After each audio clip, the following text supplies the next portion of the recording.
Our presentations about how Galileo was a great mentor, a great guy, and a better scientist, as they can say. And so we're going to our presentations talking about how we researched Galileo. What's your topic about, Brandon? I did the church's mentality and the mentality of the medieval scientists. What's yours about, Mackenzie? I did the church reaction and the public reaction to his discoveries. And my presentation's about how the biography of Galileo and how he had a good life and besides the house arrest. Well, hope you enjoy from all of us. MGG. Hate that one on the spot. MGG out. Oh my god! Contrary to popular belief, the medieval church was generally pretty tolerant of the sciences. People tend to forget that the church at the time was also the body that preserved knowledge and protected academic freedoms. The church's restrictions were very well defined and were mostly about things that might have theological significance. In astrology, models of the stars that invalidated free moral choice were forbidden, and things like casting a horoscope for Jesus were also forbidden. Later on, epicycles, circles attached to the circles that the planets were attached to, were added to the model. The Ptolemaic model added epicycles to the epicycles that were already there. After they were rediscovered by the church, the theories became widely accepted and were elevated to an almost holy status, and most models that contradicted them were declared heretical.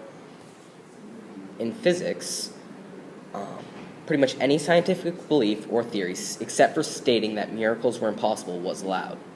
It also wasn't allowed to state that the natural world had to be the way it was, and that God couldn't mess around with it if he wanted. Again, the only rule was that you couldn't do anything that could conflict with the church's teachings and beliefs. Astronomy during this period was composed of two different models of the universe of Aristotle and the Ptolemaic universe, that have since been disproved. The first model stated that the universe was made up of 55 transparent spheres.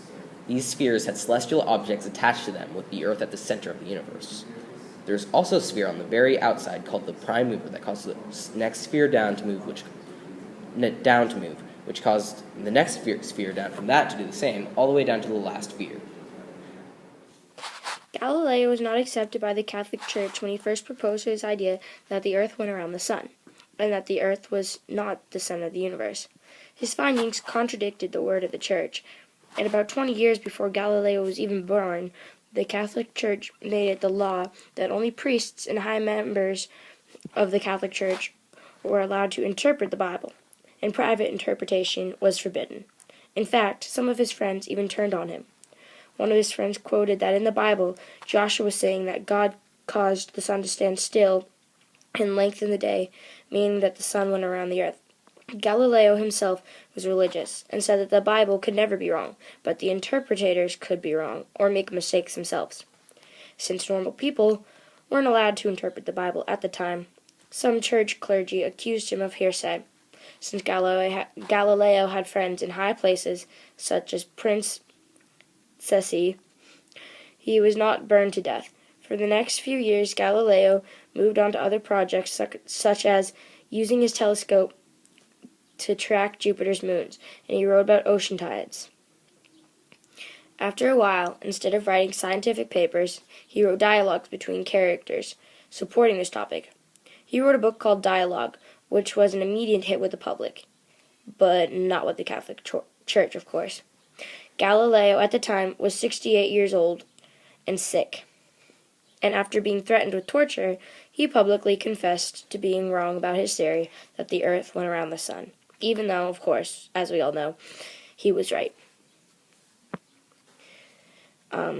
Galileo's two daughters became nuns, which is another proof that he was very religious himself.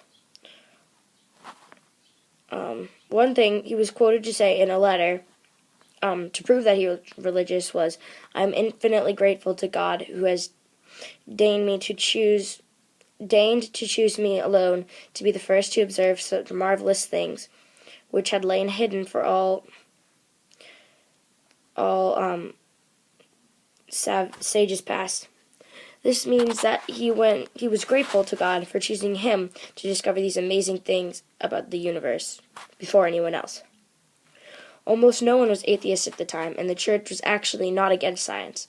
In fact, many clergymen put a lot of time into their study of science. One scientist named Friar Riccioli mapped out the craters on the moon and named them after Jesuits. Jesuits were members of the Society of Jesus. Except many of these scientists were priests or high men of the church, and Galileo was not himself a priest or high man of the church. He stood up for what he believed in, even though he was threatened and accused of heresy. He went against the word of the church and challenged the Greek philosophy of nature that had dominated all knowledge for 1,000 years, and Galileo's theory was correct. And it is still helping science today. His book Dialogue was banned until the year of 1822, even though his theory had already been accepted far before this time period, and it was common knowledge that the earth went around the sun. Galileo died in 1642. In 1992, 3 years after Galilei was launched on its way to Jupiter, England had finally pardoned Galileo of any wrongdoing. Galileo was like a symbol to the Pope of how he was not a radical person, and he used that in his attacks toward Galileo to destroy rumors from the public that he was a radical thinker. People clung to tradition and were close-minded to his theory. Welcome to 61 minutes and a half. I'm your lead anchor, Gus Mastopoulos, and I'm going to talk to you about Galileo and how he's just the greatest scientist who's ever lived. Well, Galileo was born in Pisa out of 6 kids. I'll tell you 6. The dad was a great composer and a music theorist. He loved music. He composed it. He loved it. He was even really good at it. Born in the 14th century, but he wasn't like a scientist in the 14th century. He was a scientist in the 16th century. He was a great guy overall too. He was an Italian physicist, mathematic, astronomist, philosophist, if that's the right word. I don't even know. He loved everything about science. He was a science genius, I tell you that much. He just was overall one of the better scientists in the world. He loved what he was doing, and the job that he loved was not a job for him. What he loved is what he loved.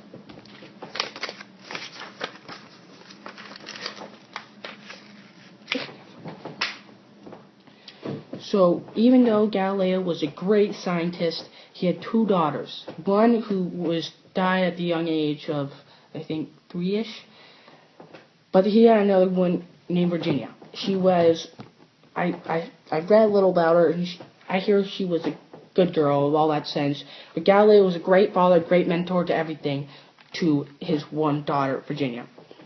And even though he was a scientist, he was a very good father to Virginia, a very good mentor. Even though he died when she was just 20, she had a very good life and lived on. But one thing that Galileo did do that made him just one of the better ones of scientists in the world, that he did a lot of work on telescopes, and he made it even better than it was before. He just made it very well, everything, just made it better, just made everything better. Another one was the military compass. He made the compass much more accurate, you want to say. He made it so that when you're looking north, it is north on the compass.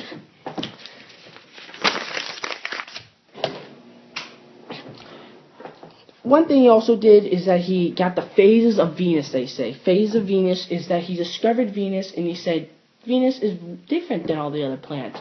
It has phases. It has phases, not like Earth, but not like, Earth has like spring, fall, winter, all that summer, all that jazz. Well, Venus has 7 phases. 7. And back then, people were like mind blown that they have 7. We have, let's name them, fall, winter, spring, summer. 4. We have 4 phases, if you want to say. Venus got 7. And that's big. He also discovered Jupiter. Jupiter is one of the bigger planets in our atmosphere, or our Milky Way. And that was so big because people didn't believe that there were other planets out there. But guess what? He found Jupiter. And Jupiter was just big, and people thought it was like just, I think, a floating nonsense. But he found out that was a planet. And since that, we named the moons of Jupiter the Galilean moons. That's why the moons are called called in his honor because he found Jupiter and all his moons.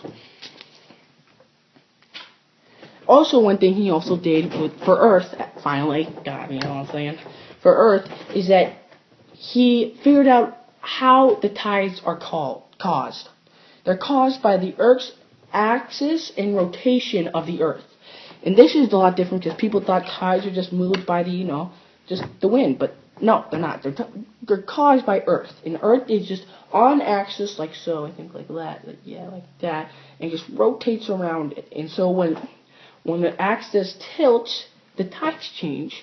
Then that later also helped with the moon, but he's not mostly because of the Earth. But that was a big improvement back then. And I tell you, we thank you, Galileo.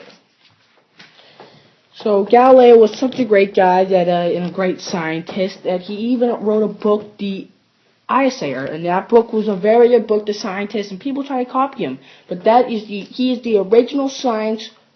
That is the original book that people read when they wanted to learn about science. And Galileo wrote that book, and that he just wrote a book kind of in the mid to end part of his life, right before he was about to pass away. He wrote a book to show that how much he loved science, how much his knowledge about science, and how much he loved it, and how much he knew about it, and everything about it.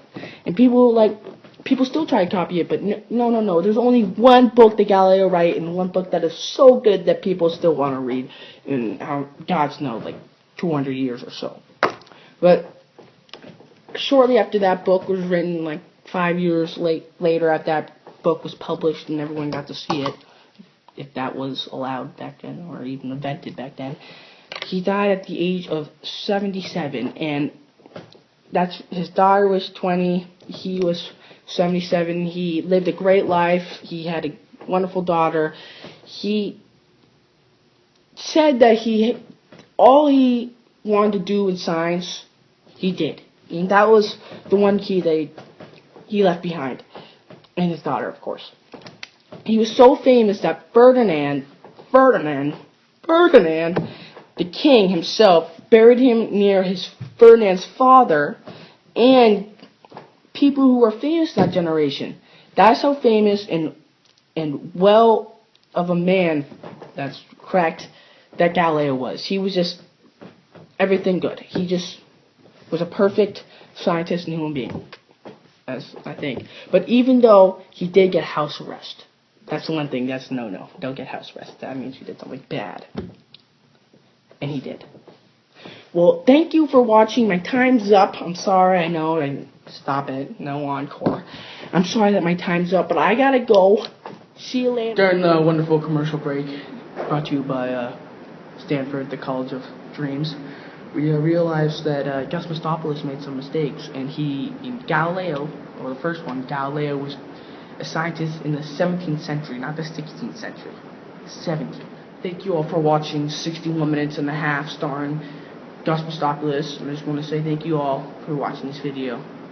It's Rivera. This concludes our video for our wonderful, magnificent project.